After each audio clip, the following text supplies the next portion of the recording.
Yo. What up, man? What's up, man? How you doing? I'm good, man. Good. Getting ready to celebrate Friday. The weekend's coming up. How you living, man? I'm great, dude. Man, California's a beautiful day outside. The sun is shining. You know what I mean? And can't complain. Yeah. Can't complain. I'm getting ready to go see your boy. I'm actually going to meet him today. We got a meet and greet with Wiz Khalifa today, man. Oh, yeah. I know that guy. Yeah. You may have heard of him. Actually, it's funny because I saw you in concert. It was a couple years ago. You were at DTE right by Detroit, and you and Wiz were co-headlining the tour, man. It was a crazy experience, man, seeing all those kids know all of your songs. And, I mean, what's that feeling like, man? That's got to be like one of the best feelings ever, being in front of 15,000 people. Man, is it? That tour was beautiful, man, just because it was so Pittsburgh, and it was like us getting to like really flex, and the shows were so great because there were so many people, and to be real, man, like it's that feeling is unmatched. I could be as tired as possible. I could be like down bad, and the show just adds a whole nother life to me. So like, yeah, man, people coming to the shows is vital. It was a crazy tour because that was right when TDE had first gotten its start, and I do believe Kendrick was there. I know Schoolboy was there, J-Rock, and then it was you, and then it was Wiz. It was nuts. I mean, now you look at that lineup, and it's like you're talking about some of the greatest MCs of, the 2000s and beyond, man. I mean, when you think about that, like you were touring with Kendrick and you see what Kendrick's doing now, and then you look at yourself selling, millions of records. Is it crazy looking at that 4 years ago and doing it all over again with this upcoming tour? Yeah, dude, that tour was stacked. That tour was really stacked. Like, I was a fan of TDE. Like, that's when we all got really close on that tour.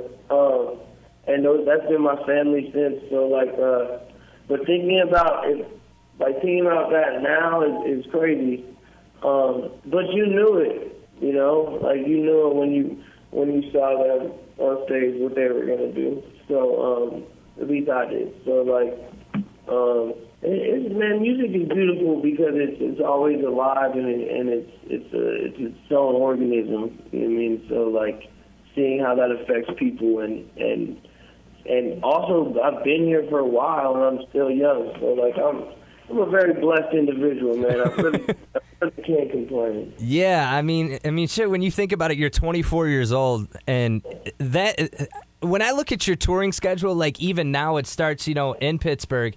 And then you've got like a day off here and a day off there. But from September all the way to, mid-December, you're touring. You tour, I compare you to like Tech 9 because it's just like there was those years when you were younger too, to where you were touring every single day almost. I mean, does that wear on you? I mean, I know that you said that, once you get on the stage, it don't matter how tired you are, but you have to get to a point where it's like, man, like, this is rough. Like, this is a rough life. Dude, when I was younger, I was touring like 10 months out of the year, and then like I would have like 2-3 months to make an album. As a young, wide-eyed teenager, man, that's all I wanted to do. I didn't really care about living life. I didn't really care about doing anything but being on the road. I just kind of jumped all the way in. And the more and more you do it, the more you start to learn how to incorporate that's a word, incorporate aspects of real life into the whole equation, which is very important. So, like if there's like a weird museum on the road, I'm going. If there's like if we're in Chautauqua and they have a professional shuffleboard stadium, we might go check out a game. Stuff like that, man. It really keeps it interesting. And last year you released that Good AM album, and less than a year later, actually, I think, almost on the exact same date, because your new album that's coming out, is that the 20... No, that's the 16th. So, I mean, yeah. Less than 2 days, less than a year, you're back with another one with this Divine Feminine. Let's, one of my favorite albums from you, and I know that this was a dark time in your life, but that Watching Movies with the Sound Off, I know that you were experimenting with a lot of drugs at that point and everything, but you listen to that album and you can feel that you were, going through a dark time almost. I mean, when you look at, watching movies after coming off of, your last album before that, did you want to almost get that perspective into people's heads by making such a dark album? You know what, man? This is my belief, is that as artists, music should follow what's going on emotionally inside of the artist. So this is the thing. One of my least favorite things is, like, being in the industry, like, I know some shit that goes on with people. So, like, when people are sad, I know that they're sad. Yeah. And if they're making happy music, I'm not with that. Yeah. Like, you know what I mean? Like I really think that your music should mirror what you're going through. In some sense, Lord. Now, you don't got to tell me everything, but that emotion, it should be raw and organic. So, like, I just brought people with me everywhere I went, and sometimes it was really light and amazing places. Sometimes they were really dark and beautiful. So, like, it's all part of the journey.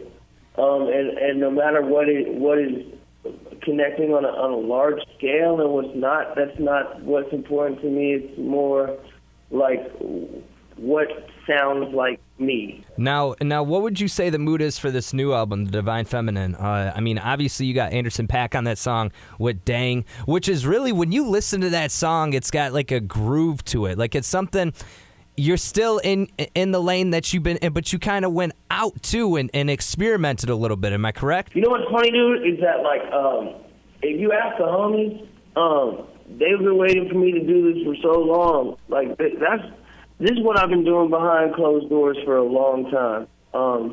And I just never really went with it to put it out. So shout out to Warner to really getting behind it. It's like, it's music, and I'm singing it, and I'm not using auto-tune. No knock to anyone who is, but, like, so when I miss a note, you hear me miss a note. So, like, it's very, very to the core.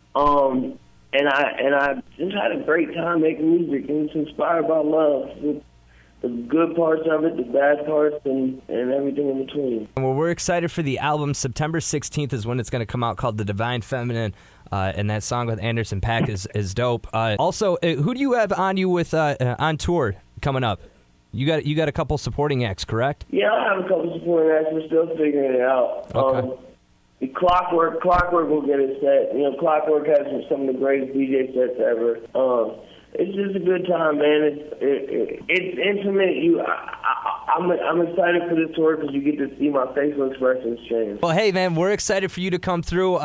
Let's try and set something up to get you in the studio, man, and talk to the people. And as always, man, I appreciate you taking the time. I know that these interviews are a little grueling and can be a little crazy and everything. You probably get asked the same question 50 million times. So I hope I didn't. No, man, you did it differently. You did it differently, and I really appreciate that, for real. Best of luck to you, man. Excited to hear this new album. Thank you, man. I appreciate it. You too.